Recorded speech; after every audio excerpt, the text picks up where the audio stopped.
Welcome, ladies and gentlemen, to another episode of Storytime with BDD. I'm your host, BDD, aka Brooklyn Dad. Folks, welcome and happy Friday. Happy Friday to everyone. This feels like this week felt like 2 weeks. Felt like a shit ton of things happened this week. A lot of stuff. There was an earthquake, an eclipse is coming. So many things, so many. But we are coping, we are dealing, and we are all here. Aries Wanderer, from the back in the day, gling, gling. I gave you one. There's a bonus one there. I think it's your birthday too, right? If it's Aries Wanderer's birthday, please give her a happy birthday and happy Friday. Let's see who was first. Who's at the top here? Meredith Bell. She beat Zelda. Oh, snap. And then Diane London came and beat Zelda. What happened? Zelda. It's okay. It's okay. You're here. You made it. And that's what counts. Let's see. Meredith Powell, Diane London, Zelda, Zabadabada, Aries Wanderer. And Zelda's birthday is April 9th. She's an Aries. Good to know that. Happy birthday to you ahead of time. Okay, Pam Ham. I see a bunch of folks here. I'm going to jump into that, but first, let's do a quick recap of what what stories we're covering today, and what I like to call stories of the day.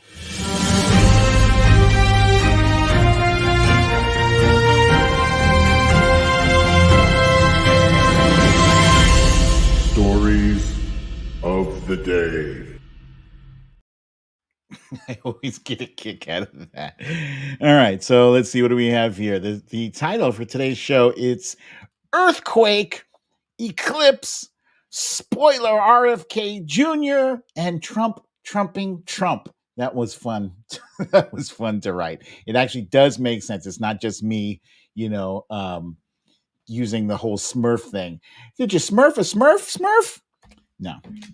So yeah, today there was a bizarre occurrence, an earthquake, not on the West Coast, but in the East Coast, in New Jersey, of all places. New Jersey, for crying out loud. And this just a few days before an eclipse. What is happening? Is it the end of times? No. President Biden became the 15 million jobs president. It's a pretty big deal, folks, because it's a very small club, and he's there. And no labels did drop out. They said they don't have anybody to who can realistically win the presidency. There is a third-party candidate running, but he ain't got no realistic chance at the presidency either. So why is he persisting? Why is he burning money? We'll get into that. And is Trump deliberately shooting himself in the foot? I have never seen someone try so hard to make himself, or maybe it's effortless, but it seems like he's trying to make himself look bad. This week was just chock full of faux pas and blunders that would have doomed any other presidential contest. And let's remember to please hit that subscribe button. It's down there in the lower right corner of your screen. And also please hit the like button. It looks like the thumbs up there. It helps the channel. It helps the content. Thank you very much. Okay. So before we get into anything, I came across this on Mother She Wrote's feed, and it's hilarious. You may or may not have seen this already. If you haven't, this is a lot of fun. It's like it's one of those math games that somehow somehow always manages to work out in a way that makes you go, huh? Ah, witchcraft. I'm going to demonstrate live for you guys. Okay. It's one of those things where you add up something and it always comes out to the same number. Okay. So, first, pick a number from 1 to 9 for the purpose of demonstrating. I'm going to say 7, right? 7. Okay. Multiply that number by 3. So, 7 times 3 is 21. Add 3. That's 24. Multiply by 3 again. That's 72. Okay, your total will be a 2-digit number, so 7 and 2. Add the first and second digits together to find your favorite movie of all time in the list of 17. So 7 and 2 is 9. And you look on this list here, it says Gone with the Wind, E.T., Blazing Saddles, Star Wars. You scroll down to 9 and it says Judge sentencing Donald Trump to 30 years in federal prison. Now, what killed me about this is that no matter what you uh what no matter what number you pick, it always comes out to 9.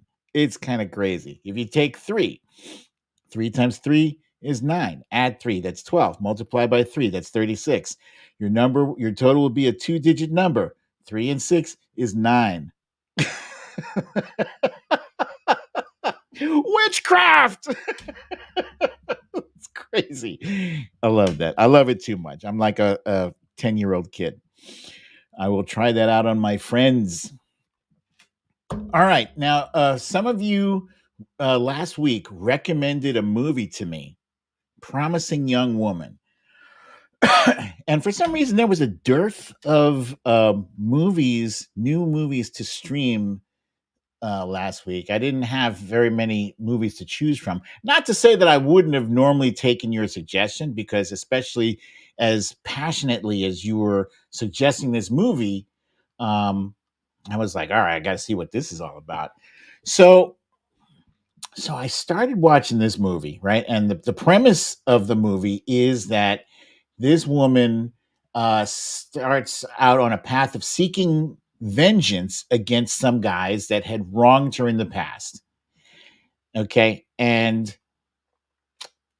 when the movie starts off, she, the protagonist, played by Carey Mulligan, is sitting in a bar, like smashed, drunk out of her skull.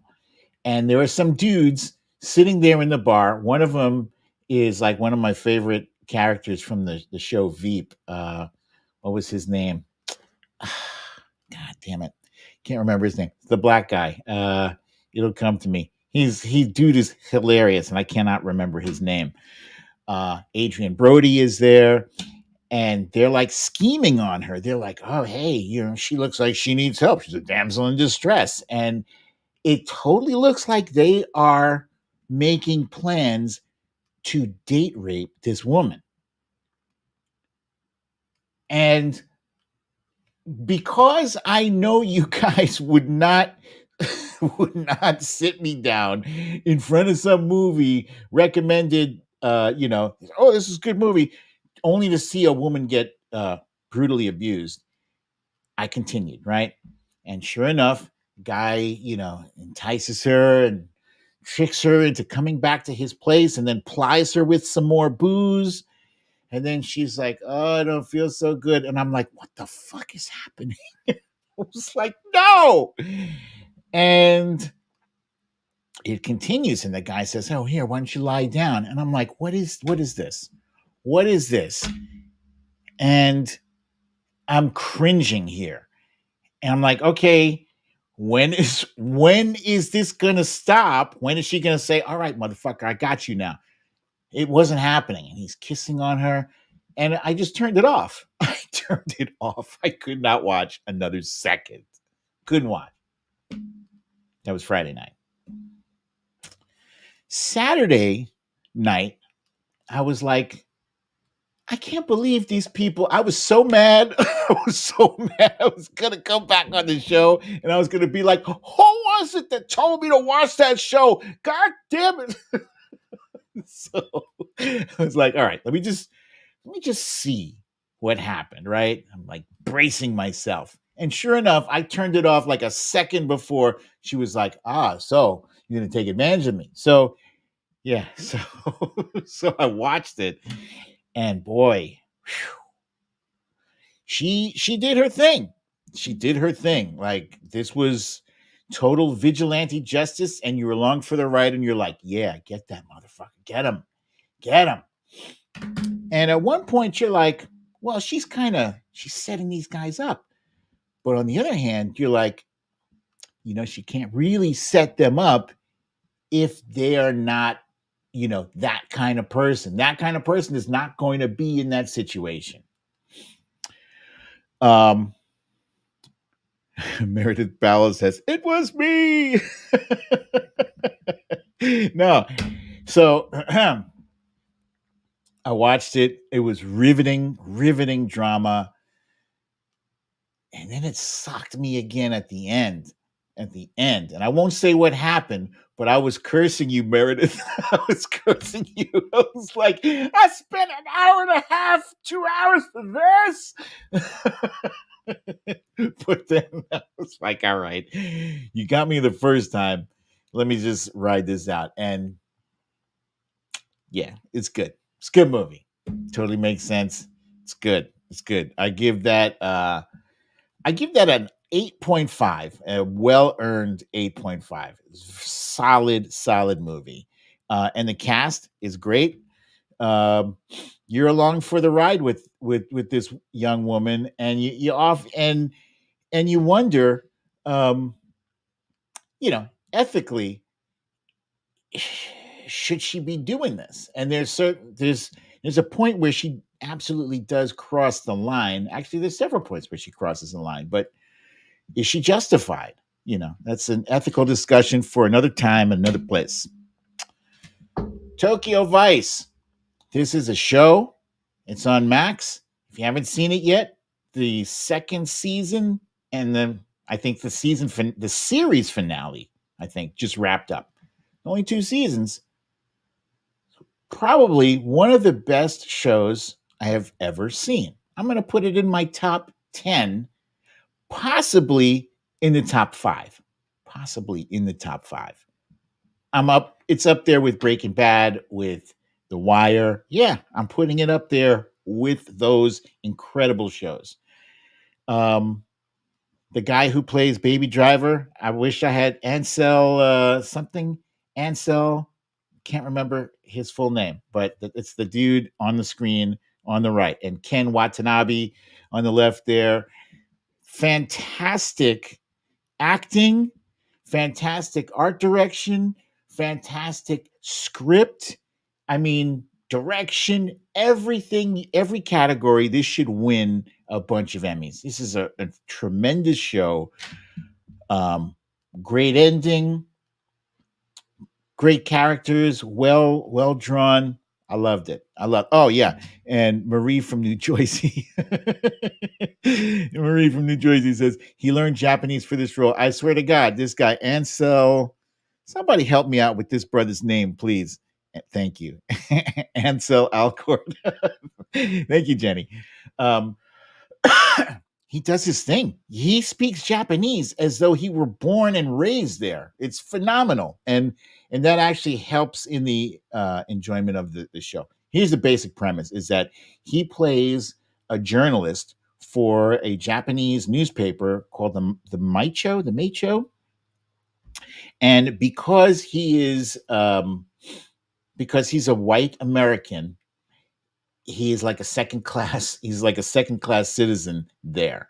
I mean, they do give him the right to work there, um, but he doesn't get first dibs on bylines. He's got to pay his dues, but um, totally does his thing. Ken Watanabe is a detective, and the two of them are working on bringing down a bad dude from the Japanese mafia. Gaijin. Yes, that's the word I was looking for, Marie. Thank you. Elgort. Okay, got it, Jenny. Um, yeah, it's a phenomenal show. I loved it. The actors, everything. It's incredible, and it's only 2 seasons, 2 10-episode seasons. If you haven't seen it, uh, I highly recommend it. I would recommend picking up if you don't have a Max subscription. I would recommend subscribing to Max just to watch this show, and then if you don't care for it, unsubscribe. But they have some good shows on there too. Another one. This is season 2 of the show Loot that just started this week. The first season starring Maya Rudolph and a hilarious cast, supporting cast. She plays the ex-wife, or originally when the show opens up, she is the wife of a super duper rich billionaire. Think an Elon Musk type, right? Although her character is most similar to uh, Jeff Bezos's ex-wife, Mackenzie. I want to say Phillips is her last name. Mackenzie, she's like a super duper billionaire because she got half of his shit, and she is in the process of giving it all away. And that's essentially what Maya Rudolph's character is doing.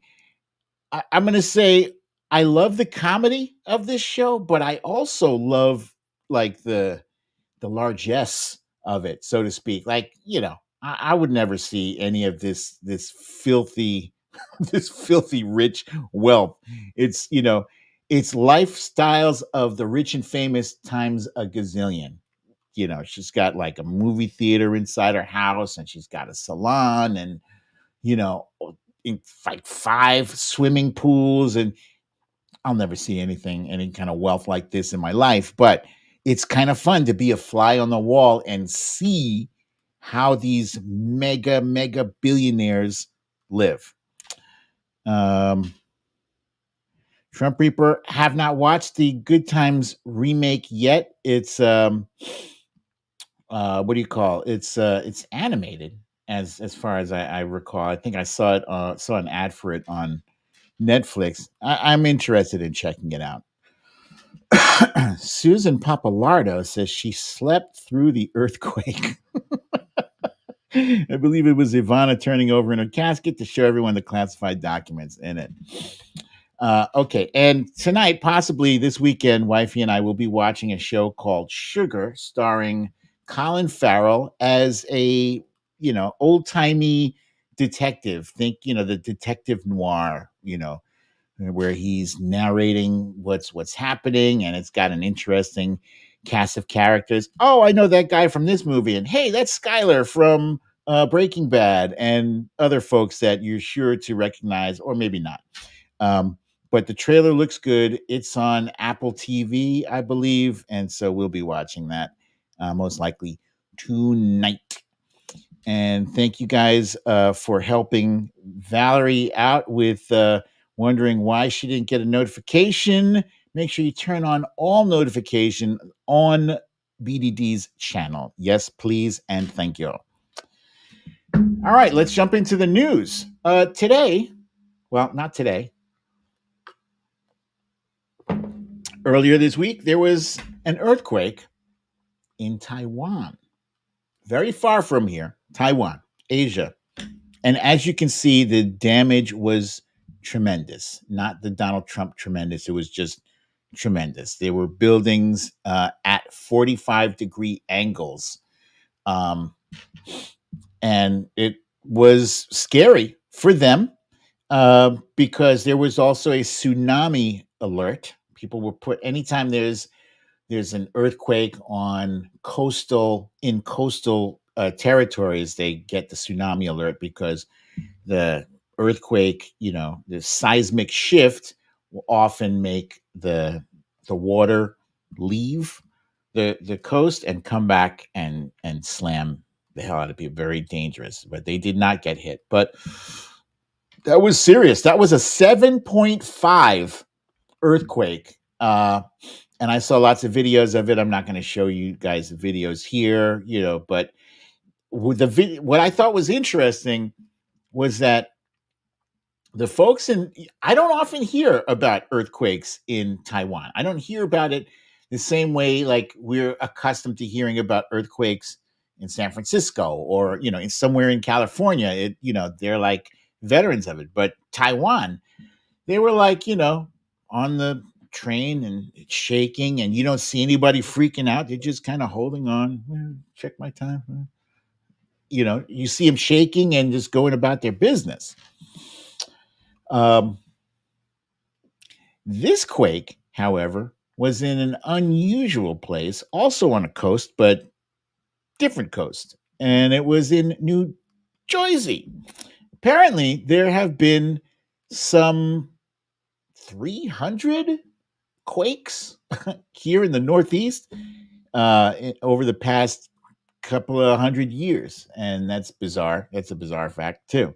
Lots of little tiny fault lines. In fact, I'm old enough to remember, there was an earthquake when I was, I think, 17 in the year 1985. And at the time, I was in Phoenix House, upstate New York. It was my first time in a drug rehab. There was like a sleepaway thing, and it happened like 6:30 in the morning. Um, and we were already up, and that was weird too.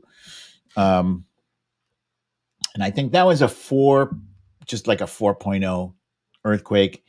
Um, so on Twitter, a lot of people were posting, here's the damage in Long Island. They showed a chair tipped over. Um, I don't believe there was any serious damage from today's earthquake. A lot of people, running outside, hey, did you hear that? Like, when we feel that shake, what I think is like, my first thought was, is somebody moving heavy construction equipment down our little residential street? That's what I thought. It was like rumbling. It wasn't hey, my body philosophy, thank you, my friend.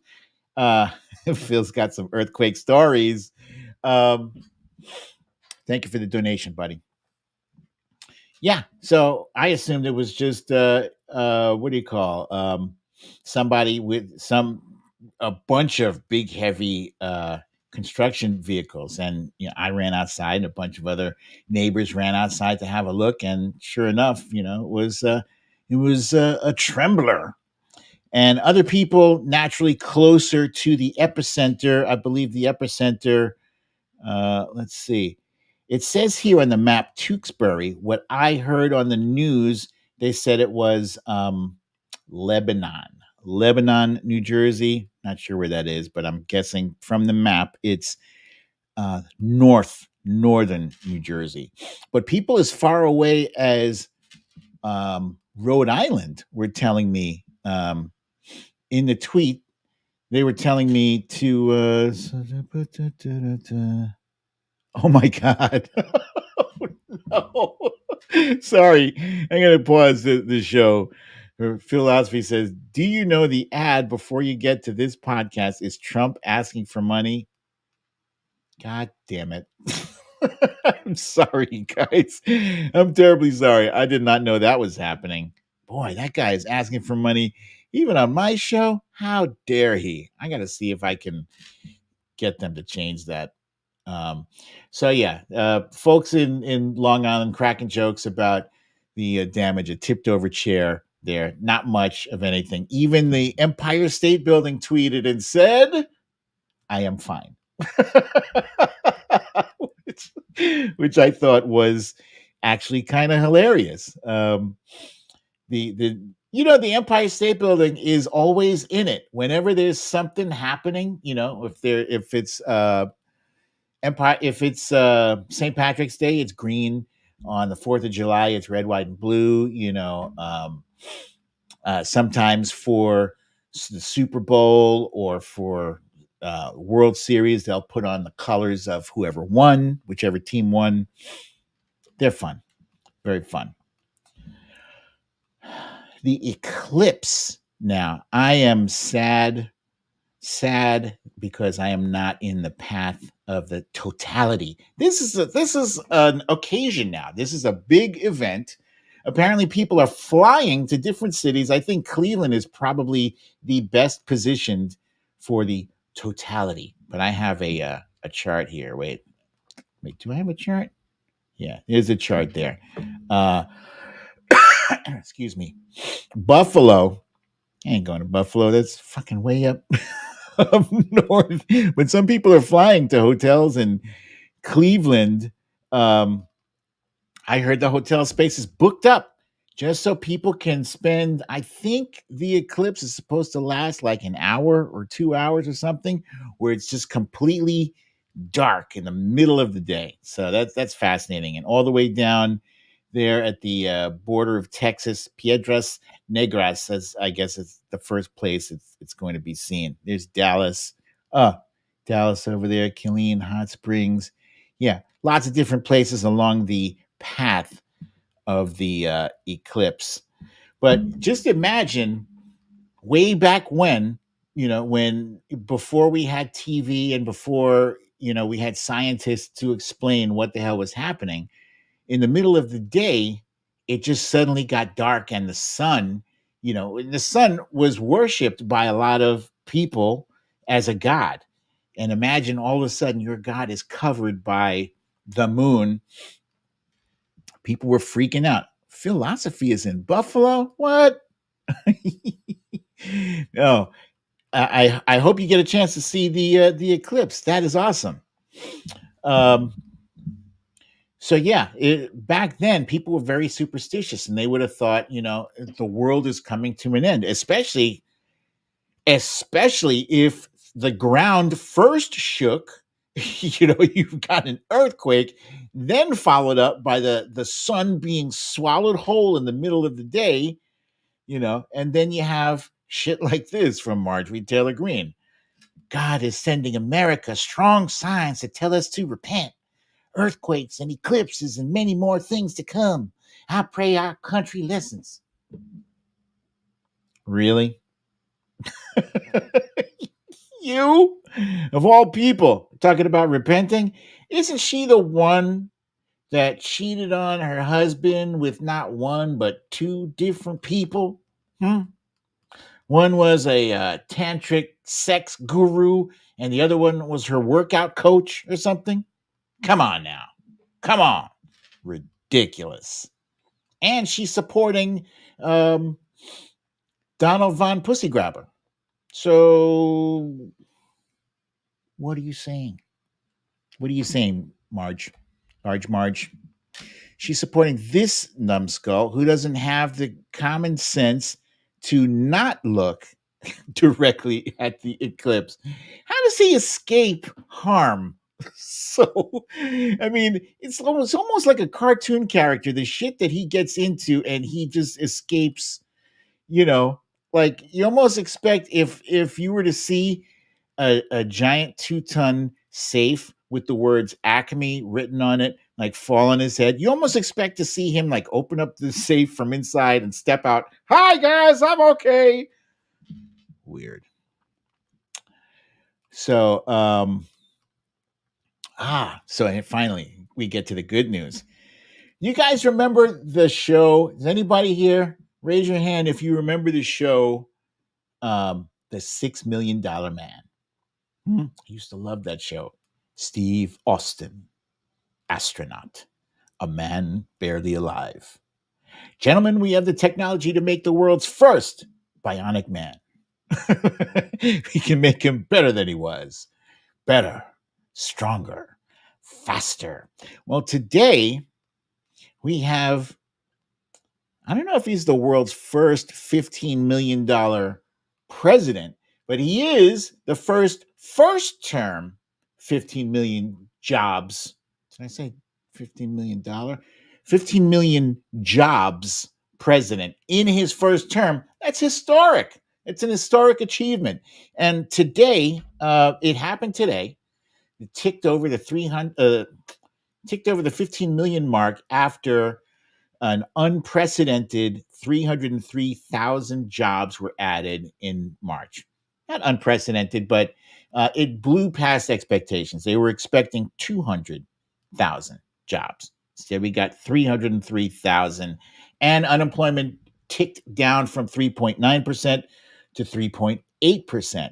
So this economy is on fire, folks. It's on fire. And something that pisses me off, you constantly see on the news people on the street being polled. What do you think of the economy? And they're like, the economy's not good. It's bad. Well, how is your situation? Oh, I'm good. I'm good. Yeah, going on vacation. Caught up on my credit cards, et cetera, et cetera. I'm good. You're saying the economy's bad? Well, yeah, because you're here. You see that a lot. You see people, uninformed people being asked their opinion on shit. Why are you asking these uninformed people? I guess uninformed people vote as well. So where are they getting their uninformed opinions? They're getting them from other uninformed people, or even worse, from Fox News. God damn it. And let's just throw Bernadette's comment up there. The most successful president of her lifetime, my lifetime too, actually. And I'm shocked by that. I'm shocked because honestly, if you had told me that President Biden was going to be consistently knocking shit out of the park, oh, wait, hold on a second. My friend Zelda, I totally did not see. My apologies. What the hell? Where the hell was my head? Zelda. Zelda. Thank you, my friend. Thank you for the kind donation. I didn't see it until just now. Completely. Thank you so much for your generosity. The show appreciates it. My family appreciates it. Thank you very much. Um, what the hell was I saying? I was saying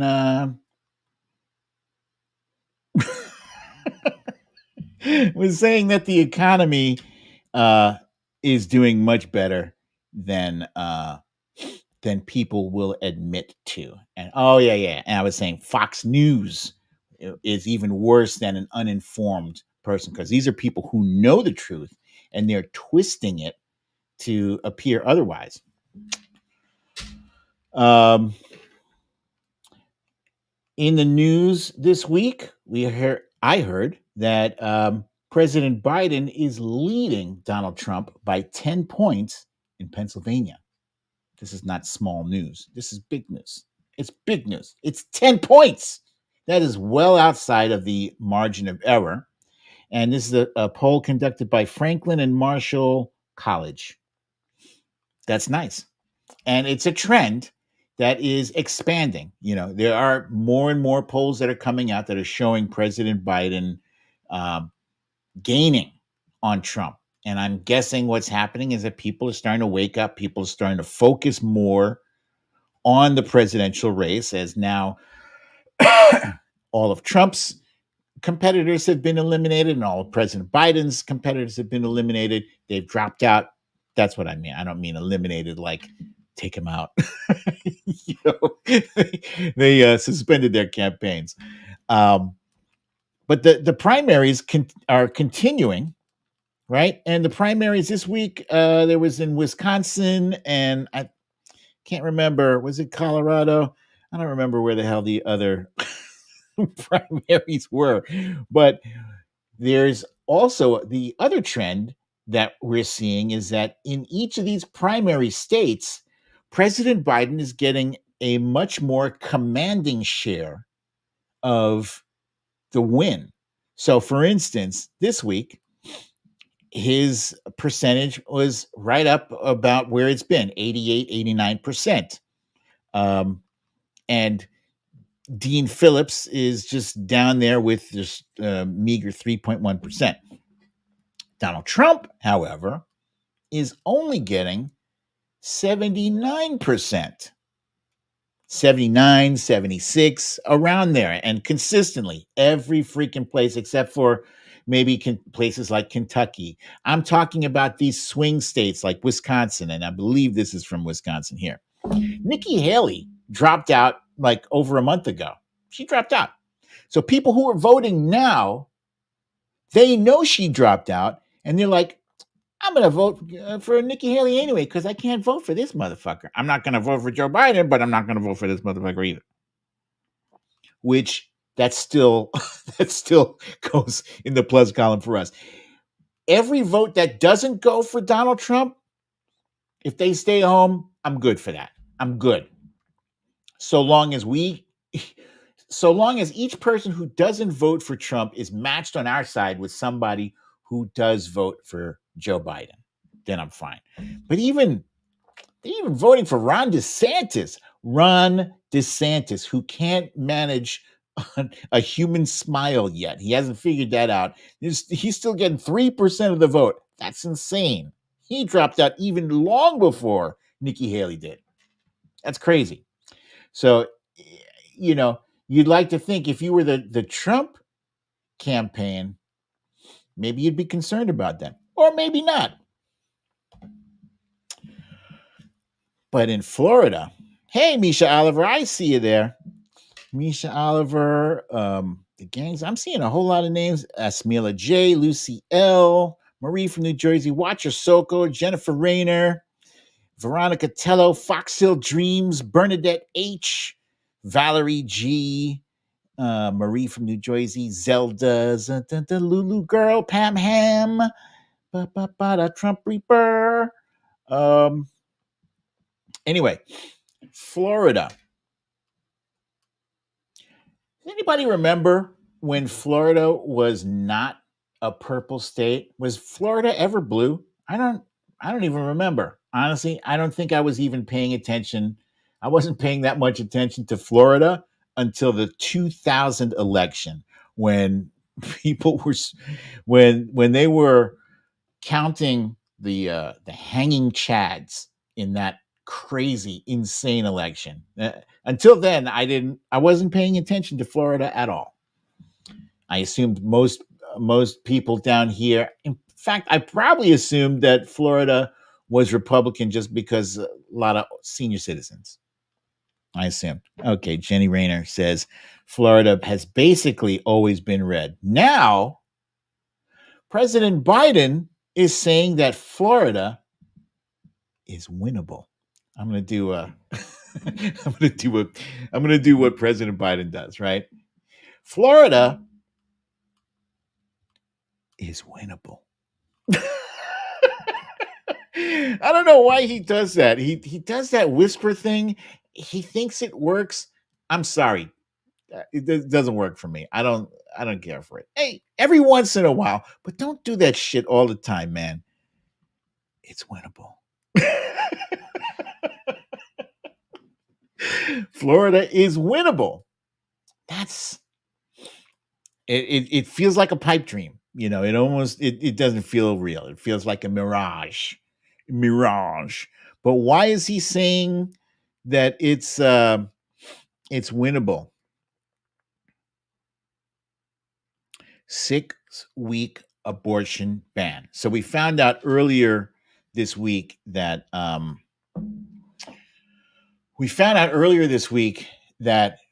the Supreme Court has approved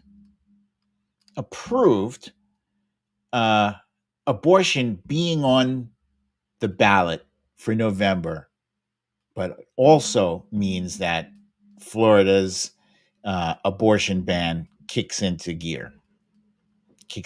So it's a double-edged sword. It's a win, but it's a loss also. It's a loss for the people in Florida who now have less options, less access to reproductive services, less options, less access to abortion. 6 weeks, 6-week ban? Are you kidding me? Most people don't even know that they're pregnant after 6 weeks. Are you shitting me?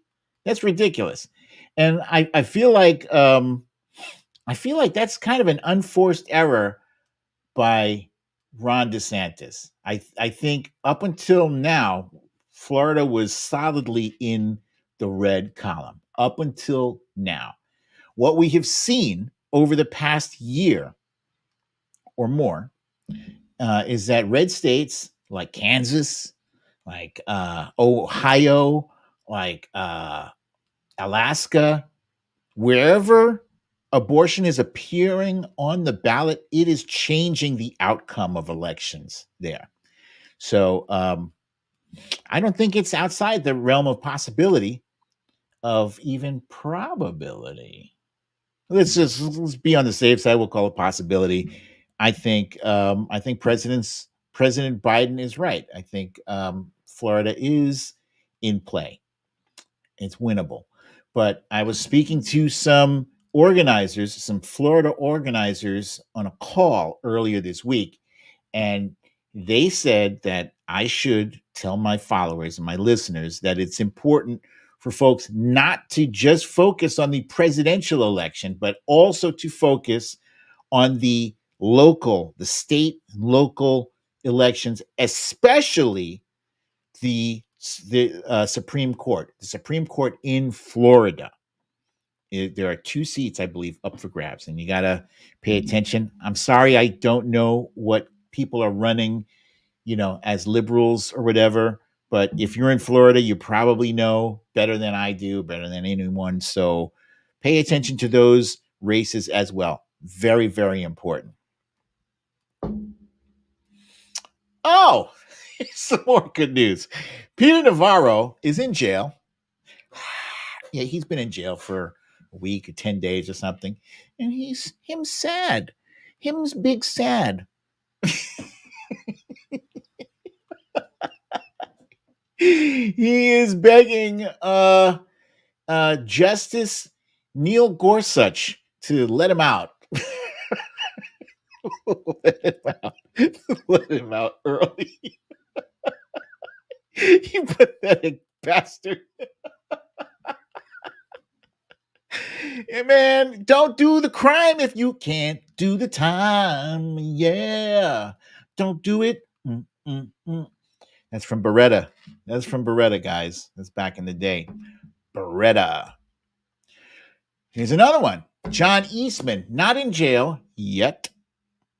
Former President Trump attorney, disgraced and about to be disbarred. He just officially lost his license to practice law in California. Go ahead, have some of that karma. Have some of that, you son of a bee. You tried to steal, you tried to flip an election for Trump. You picked the wrong horse, you jackass. You should have just complied. You goddamn son of a bee. Hey, Wilbur McCarthy. Wilbur McCarthy's here, folks. Hello, Wilbur. That's our buddy. So do the time if you can't do the time. Yeah. Don't do it. Signer from Paramount, California wants to know why Steve Bannon has not yet reported to prison. And I think that's because somehow he's got an appeal. He's appealing his case, but they pushed that shit all the way out to June or July of this year. His case is supposed to is pending appeal. So we'll see what happens. And meanwhile, he's churning out podcasts every day in which he is predicting the downfall of the Republic. And he's a crazy dude. I don't know why people are still listening to him. Speaking of crazy, Marjorie Taylor Greene is it looks like she wants to force an issue. She wants to push MAGA Mike Johnson out of the speaker's chair.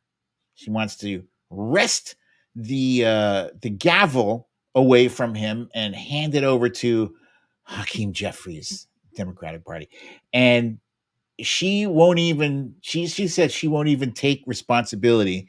I take no responsibility. What is it with Republicans and not taking responsibility when shit goes wrong? And then they want to turn around and say that we need to be personally responsible. It's always for thee, not for me.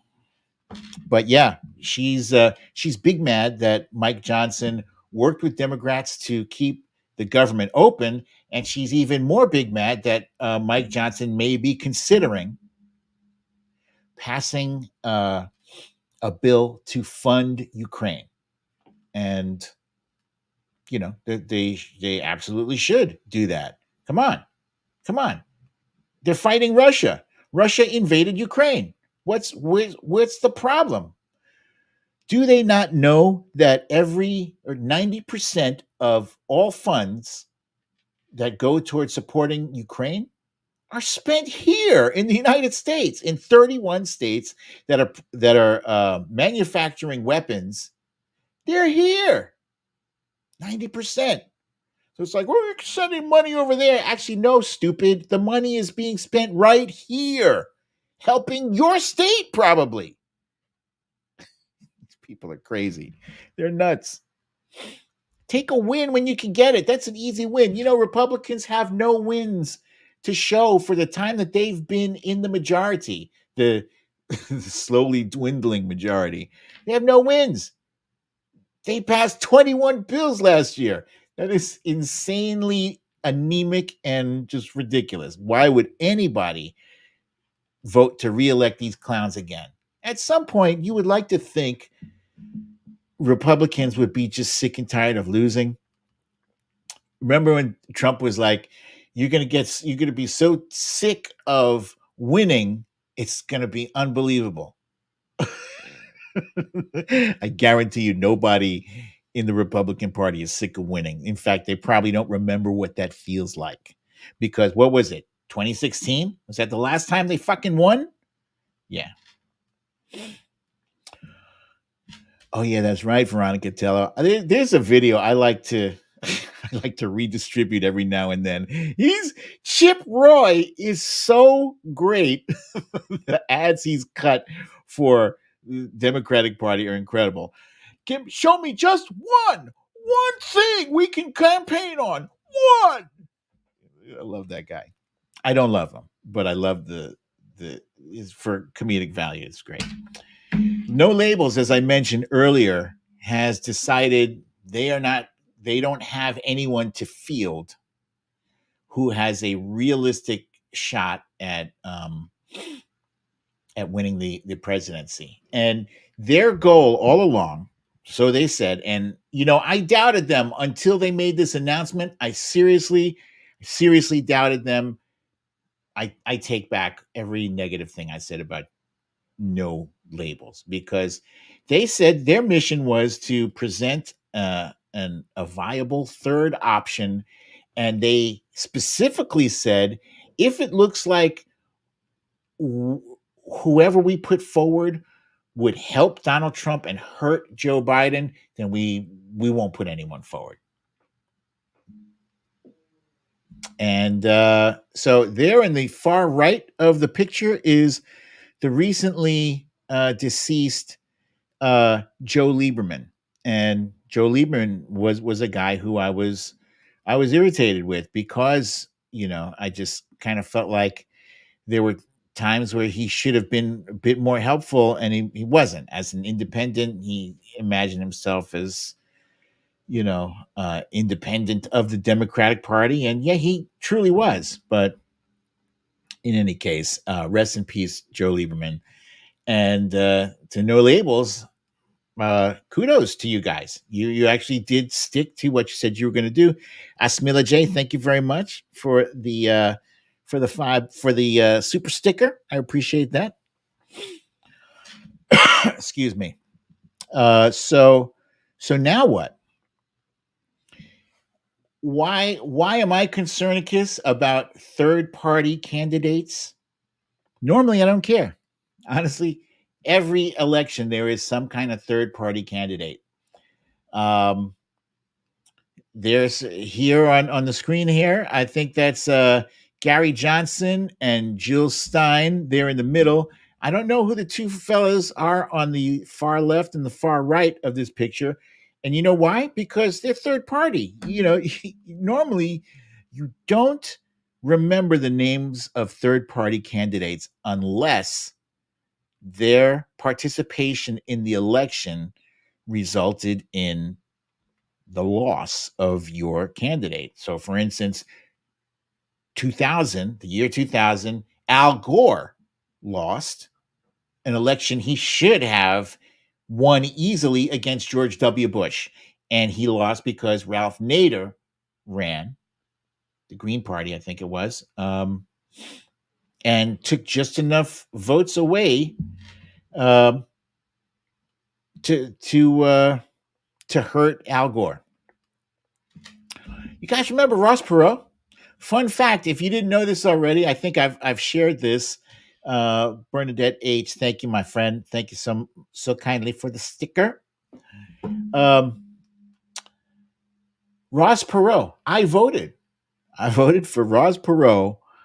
I think it was in 1996, and Ross Perot. Fun fact: I wasn't honestly. I was in college at the time, and I wasn't crazy about Bill Clinton. Definitely wasn't crazy about Bob Dole. I wasn't crazy about the options, and I wrote a whole article in the school newspaper that I started, by the way, Mercy College. I started a school newspaper, and I wrote about the need for a viable third party so that we are not choosing between the lesser of two evils.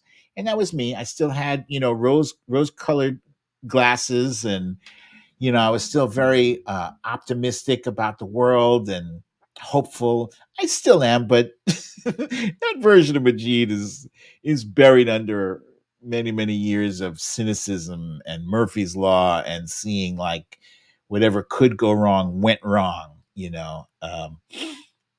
But can I finish? Can I finish? that's my Ross Perot. Can I finish? He was a billionaire, I think, from Texas. And there was something about him. He seemed kind of mavericky, and he had some ideas. I honestly don't remember what his ideas were, but at the time, I thought he was interesting and whatever. Can I finish?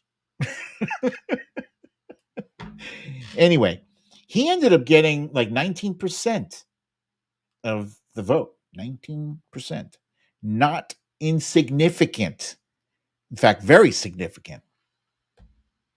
Which brings me to RFK Jr. He really does not deserve the Kennedy name. Robert F. Kennedy Jr. Is currently running. It's a third party. He has made the ballot in a whopping one state, Utah. That's it. He's on the ballot in Utah. That's it. Utah. Can you win the presidency off of one state? No, you cannot. It's likely now that he has a vice presidential candidate, Nicole Shanahan, it's likely that he will now qualify for the ballot in other states. And who even knows if he'll get on on ballots for all the states. Maybe he's just going to get on the ballot for just the swing states, no other state. Why would he do something like that? Don't you want to win the presidency? You can't win the presidency if you're only getting votes from swing states, and it's likely he's not even going to have enough votes to win a single swing state, a single state. I don't think he will win his own state, wherever that is. I don't know what state he's from. Is he from Massachusetts? I don't know. I do know that his own family will not support him. They support Joe Biden, as Nicole Wallace pronounces. Nicole Wallace pronounces Joe Biden's name like it's like it's one word. Joe Biden. It always amuses me. Joe Biden. I love Nicole Wallace. I love how she says Joe Biden.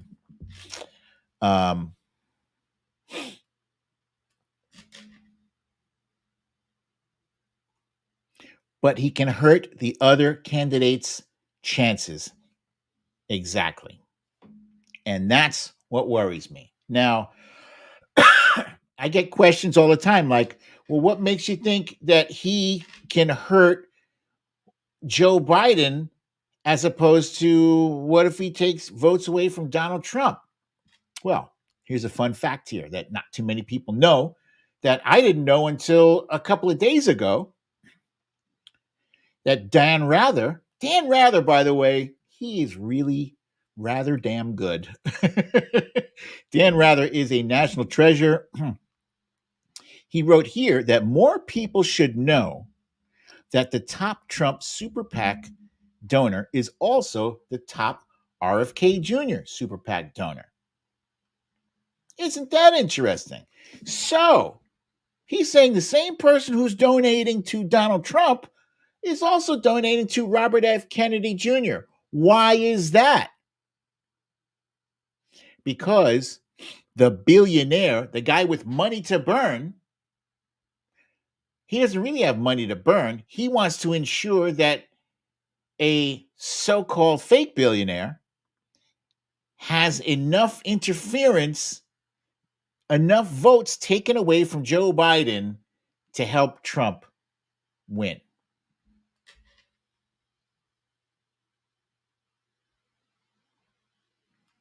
No Democrat supports RFK. He doesn't scare me. Here's the problem, Meredith. There are some disaffected, some disenchanted, some disappointed young voters who, despite the fact that RFK Jr. is like a raging he does not care for Palestinians. The other day, I didn't grab the video. He did not. He believes that Palestinians are pampered as far as aid is concerned, humanitarian aid. He believes Palestinians are pampered. Long before October 7th, Palestinians were in a living hell. They didn't have enough electricity. They didn't have enough food. They didn't have enough water before October 7th, before basically Israel put up blockades preventing aid from getting to them. Now they're on the verge of starvation, if they're not already starving. I'm sure they were already starving. I've seen pictures of children who are just nothing but skin and bone. They look like, those pictures you used to see in Africa, then they're doing commercials to feed the children in Africa. This is Palestinians. These are Palestinians right now suffering like that. So all the kids, I saw a lot of young kids, my own daughter, just like my daughter will not buy anything from Starbucks because she heard somewhere that Starbucks was supporting Israel. Now she won't. She will not abide by us getting anything from Starbucks, nor will she support. And I support her wholeheartedly. I love that she's passionate about that too.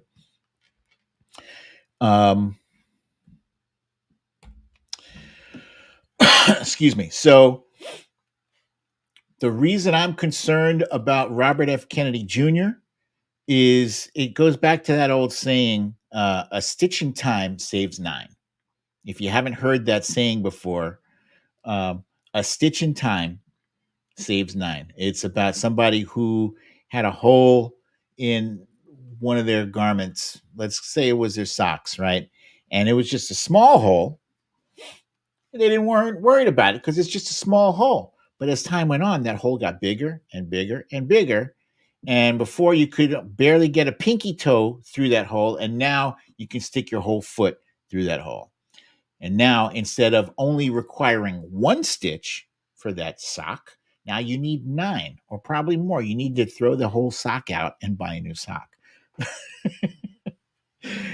Stitch in time saves 9. So is he a small problem now? Is an relatively insignificant problem? Yes. But could this develop unchecked? Unchecked, could it grow into something bigger that we really need to be concerned about, and we don't want to be having to catch up or get to full speed late in the game in September, October, learn that uh, RFK Jr. maybe has 19% like Ross Perot had. We don't want to wait that long. Nope. If he's got 19% in October, we might be in trouble. We want to keep him in the low single digits, 3-4% tops, because there's a chance, despite the fact that President Biden, as people said earlier in the chat, is the most successful president of our lifetimes, there's a good chance that this might end up being a nail biter. It could be close. How close, I don't know. But, we don't want him to have a double digit anything, single digits. So it's important to get the information out there. And thankfully, there's plenty of information out there about Spanky McDumbass. A Really American released a banger video this week. And that video is called Trump the Dictator. And it just happens that I have a clip. And I'm going to share with you. Let's see, hang on. Da, da, da, da, da.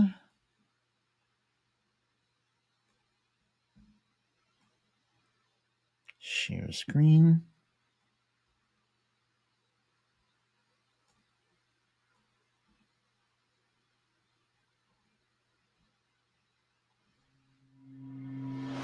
President Putin was very, very strong. He even called me brilliant. Isn't that nice? Putin has much better leadership qualities than Obama. I have President Putin. He just said it's not Russia. I will say this. I don't see any reason why it would be. Kim Jong-un, he really has been very open. I think very honorable. He's the boss. It's incredible. He wiped out the uncle. He wiped out this one, that one. And then we fell in love. He wrote me beautiful letters. Kim is a brutal dictator. He runs a police state, a forced starvation, labor camps. He's assassinating members of his own family. How do you trust a killer like that? I met him. I've spoken with him. I think that he really wants to do a great job for North Korea. His country does love him. They have a great fervor. I like the Saudis. They're very nice. I make a lot of money with them. They buy all sorts of my stuff, all kinds of toys from Trump. They pay me millions and hundreds of millions. And I get along great with all of them. They buy apartments from me. They spend 40 million, 50 million. We are with Saudi Arabia. We're staying with Saudi Arabia. We've become very good friends. NATO is obsolete. The European Union is a foe. The European Union was set up to take advantage of the United States. We're not negotiating with Canada right now. Germany is a disgrace. You didn't pay, you're delinquent. No, I would not protect you. In fact, I would encourage them to do whatever the hell they want. I'm going to be a dictator for one day.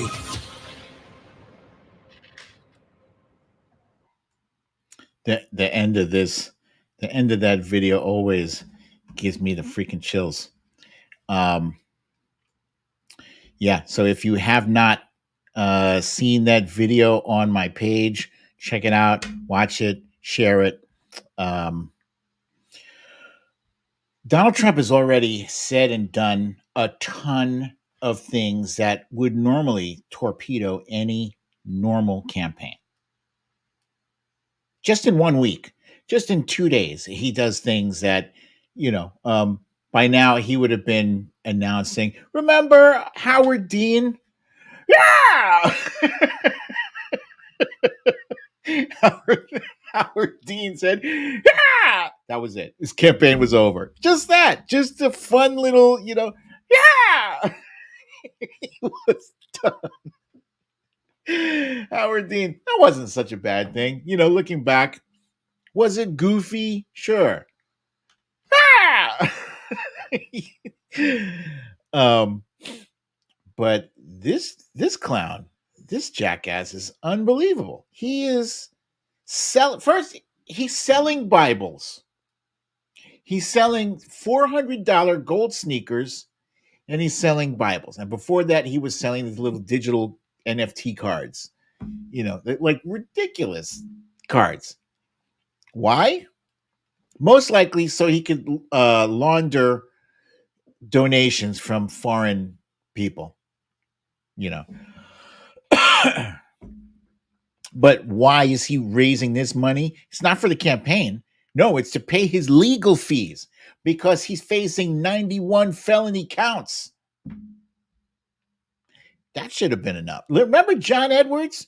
John Edwards had the love child, the child outside of his marriage. Campaign just gone, right? Donald Trump, on April 15th, they begin jury selection for one of his 4 or 5 trials that is going on. Jury selection in New York for the hush money case. The hush money case in which he paid $130,000 to a porn star that he had sex with when his wife was pregnant with his child. His third wife, by the way, who he got with after cheating on his second wife. Yeah, that guy. That guy. Any other normal candidate would have been just left by the wayside.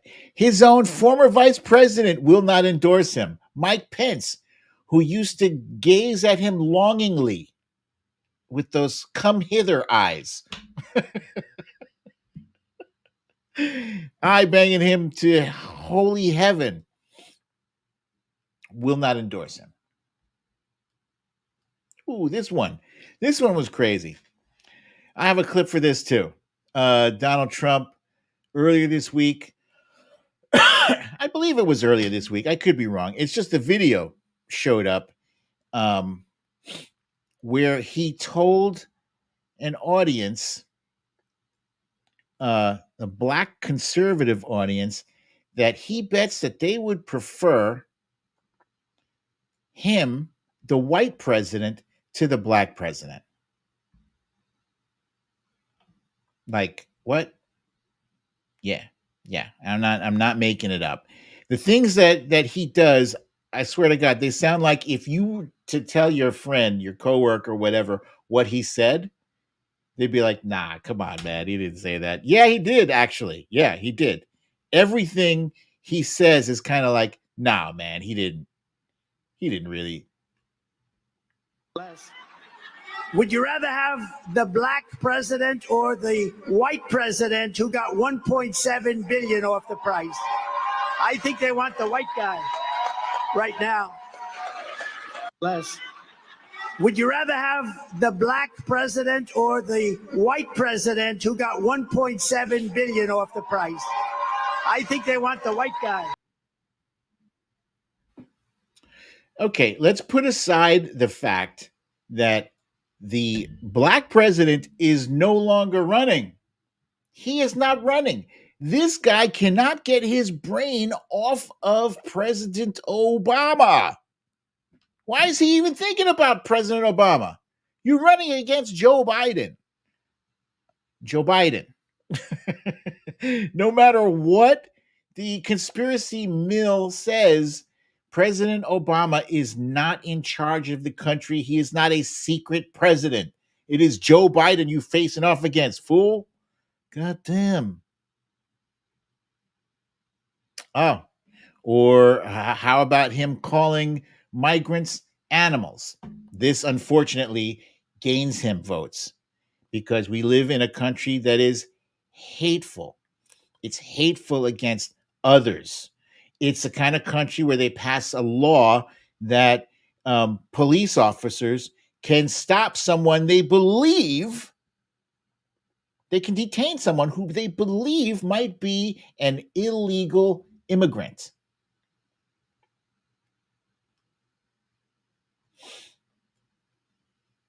This one. This is interesting too. I had a clip for that animals one. I don't care to play that. But this is interesting. Interesting in like a car wreck kind of way. He is also accusing President Biden knocked that State of the Union address out of the park so far that Donald Trump thinks that Joe Biden must have been on something. Huh? How would Sniffleupagus know unless he himself has done that? Everything from him, every accusation is a confession from Donald Trump. Yeah, this one was insane. Let's go to the videotape here.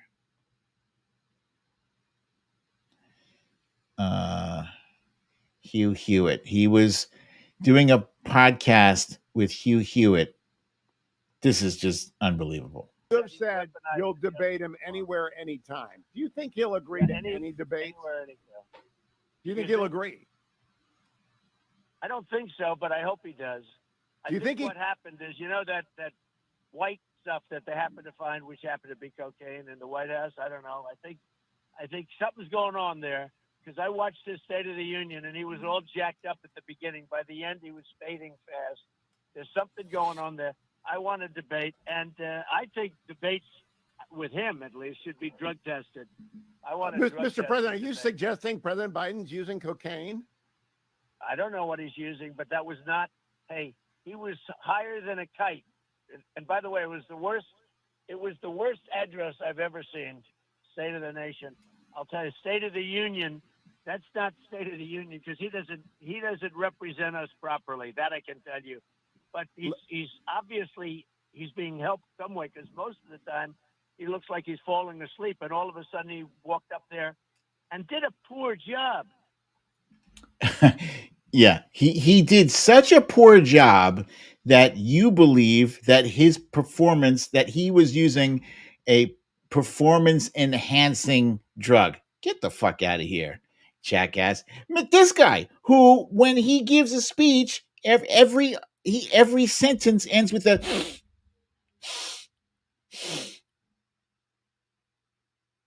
his mouth is completely dry. Look, I've used drugs myself. You guys know this. It's not a secret. And I've been around plenty of people who have been out of their mind, high as a kite, so to speak. President Biden exhibits none of the symptoms of somebody who is on drugs. None. He didn't touch his nose. He's not sniffing. Eyes weren't red. He wasn't fidgety.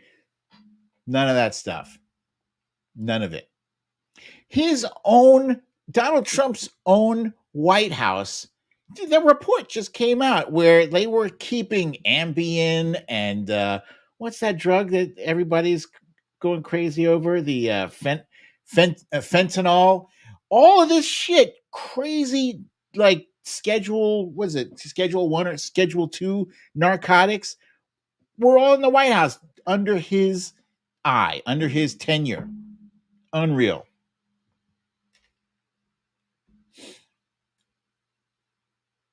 Oh, here's and this guy. Every time there's a close-up taken of him, his eyes are dilated as fuck. Yeah.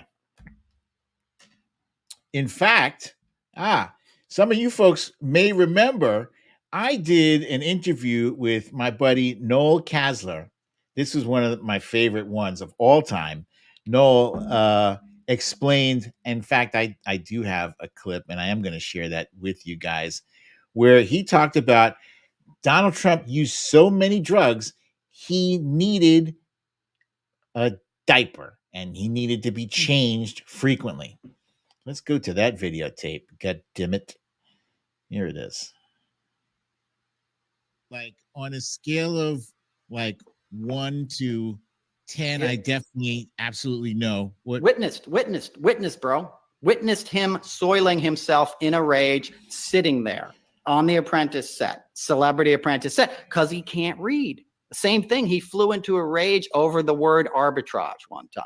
Okay. Yeah. Soils himself, has to go off set, gets cleaned up by Keith Schiller. Keith's nickname was Wet Wipes. Okay. The crew called it the shit show. Sorry to curse, but can you imagine being the boom operator?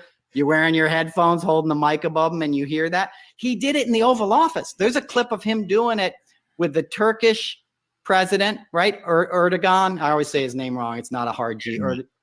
Yeah.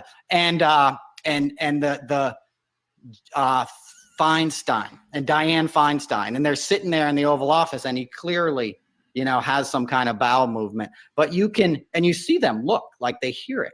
But you can look up videos. Your viewers can look it up, and you'll find photos of him with the outline of Depends. And I'll tell you why he wears that. Because speed addiction makes you incontinent, right? Opiates make you the opposite, make you constipated. Speed makes you go, right? So he eats fast food all day and meatloaf, like that's all he ever eats, sorry for the graphics, and then he snorts speed, and he's almost 70 years old at the time. He's in his mid 60s. So he just lets it rip, and you never know, so you got to have some insurance against the shark, and that depends.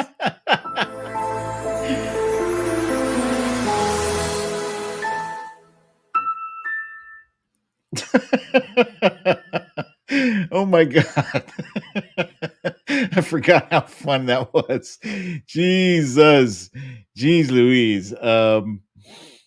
Yeah, so I say all that to say, how does he stay afloat? Is he intentionally showing his ass? Like, is he trying to throw this? Like, he's threatening judges, right? This week, he had to have the gag order from Judge Merchan expanded because he couldn't stop himself. He couldn't resist the urge to attack the judge's daughter. Come on. You're the former president of the United States, and you need to be told not to attack someone's daughter? How is it even this close?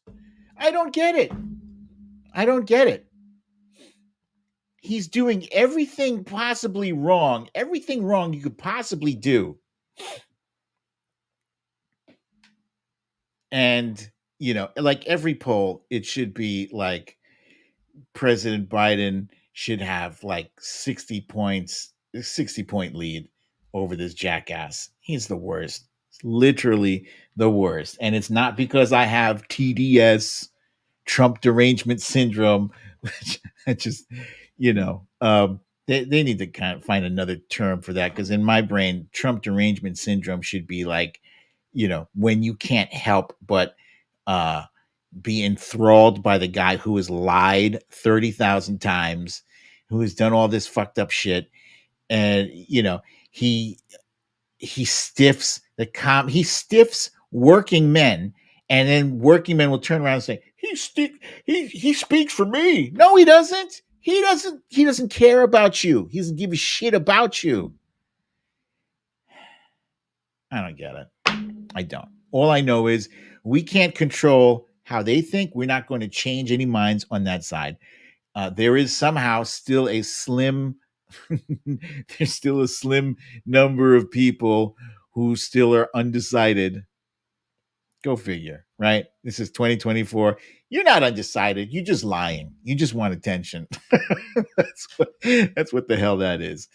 Hey, I got some news for you guys, right? I should have probably said this a little earlier, but I got some news. Doing a podcast.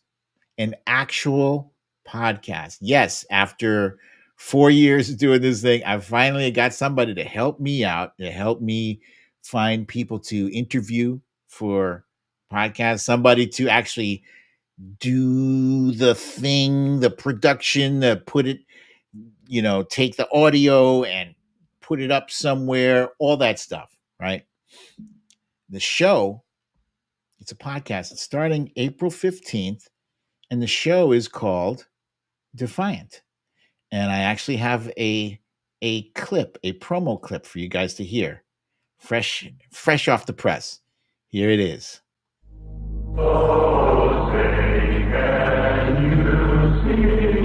If you're as pissed off as I am about the course of American politics and fear that the 2024 election could be 2016 all over again, you've come to the right place. Now, if I don't get elected, it's going to be a bloodbath. Like a really bad case of the crabs or a scorching case of herpes, Donald Trump just won't go away. Remember this, I've been indicted more than Alphonse Capone. This, despite facing hundreds of felony charges and owing hundreds of millions more. They said, oh, Hitler said that. They're Republicans. I said, I don't give a shit. Unstable, unhinged, unelectable. He is a mental catastrophe that is leading our country to hell. He should be wandering Mar-a-Lago in his bathrobe. I don't think there's anything Trump's done wrong. I think that the desperate opposition is just after him. I mean, they started out, and they've been after him 8 different ways, and they're going to keep after him until they can get him in jail, I think. Instead, the GOP has handed him the reins. It's cowardly, sickening, and stupid. But don't get mad, get defiant. Welcome to the Brooklyn Dad Defiant Podcast. The buck stops here, folks. It has to stop. For the sake of the country, for the sake of democracy, we all know what happens if this man gets elected. Tune into the Defiant Podcast beginning Monday, April 15th on Apple Podcasts, Spotify, Amazon, or wherever you get your audio entertainment.